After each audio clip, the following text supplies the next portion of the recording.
Well, Mike, we're standing here before a cross. This is Mike DiMaria. Mike is the former director of KJ Singing Waters Ranch and is now director again. And we're walking the property looking at some of the key areas from the past. And so Mike, we're standing here by this cross. Why don't you tell us a little bit about what this means to you and some of the history of it? Well, I appreciate that, Richard, and I thank you for the opportunity just to be able to share with you just some of the significance about Singing Waters and the history of it. And I do want to say one thing, though.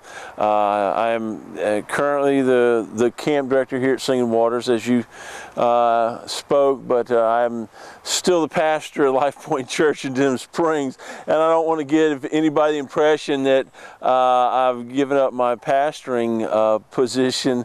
We're currently doing both, and I love pastoring people. I love to be able to preach the gospel.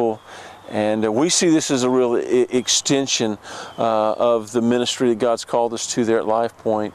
But as you talk about the cross and the significance of this cross, you know, my dad back in the late 70s, when he was looking for a camp to buy, again, and I've said it in other videos, he had a heart, and that heart was to reach a generation of children, and he wanted a place that we could bring children of every color, race, and creed.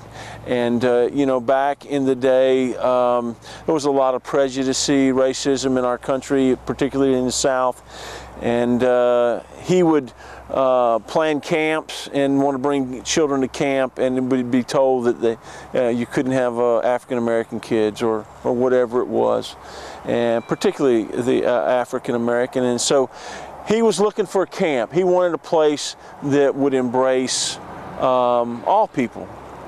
And he tells a story that it was here under this very cross, which is amazing to me 30-something years later that it's still here on the grounds, but it was here that God spoke to him and said, this is the camp I want you to have. And you know, being a young man, I kind of questioned my father, what do you mean God spoke to you? And he said, God spoke to me. God spoke to me here. I heard the voice of the Lord.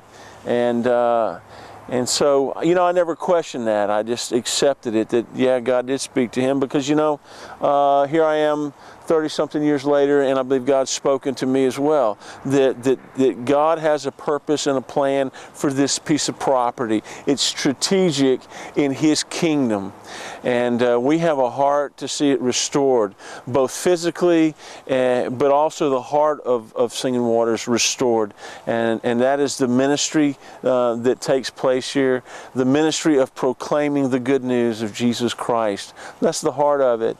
And so this cross is significant. You know, as I've looked through old pictures, if you've gone to our website, our Facebook page, Camp Singing Waters Restoration Project, you note that I've put up a lot of old pictures. And as I look at those pictures, I never realized how much stuff took place around this cross. I have photograph after photograph of the children all out in here being preached to behind the pulpit that you're standing at, Richard. There was a pulpit there. There was a big cypress tabletop, and from this very place, the gospel was preached and taught to countless hundreds and hundreds of children in this very spot. And so this place has a real connection to the past, and we want to see it restored, as I said a minute ago. And behind me, the bayous, we want to redig those bayous and to have the waters begin to flow again here. And so we're just expecting God to do great things, but we need your help. We really need your help. I can't emphasize that enough. We need you to pray for us. It's a large undertaking, and we need the support of all of those whose lives have been touched here at Camp Singing Waters in the past really 4 or 5 decades. I was here in the 80s. Mike and Karen Bush ran it in the 90s and up until today. And many lives were touched in that era. When it was a YMCA camp, I've heard countless stories. I was in Walmart the other day, and a woman was checking out, and she was probably maybe 10 years older than myself, and she said to me, when I wrote out the check and it had KJSWR's Ranch, she said to me, I think she said her husband, my husband, when he was a kid, went to Camp Singing Waters and has told me story after story about Camp Singing Waters. And that was back when it was run by the YMCA. So there's great history here, and we want to restore it, and we need your help. So contact us at the contact information that Richard will put up on the page. Get involved. We can use manual labor, we can use finances, we can use prayer. Join Aubrey Foster on Tuesday nights for Bible study. They meet here on the property. Get involved. God bless you, and thank you for taking the time to watch our posts.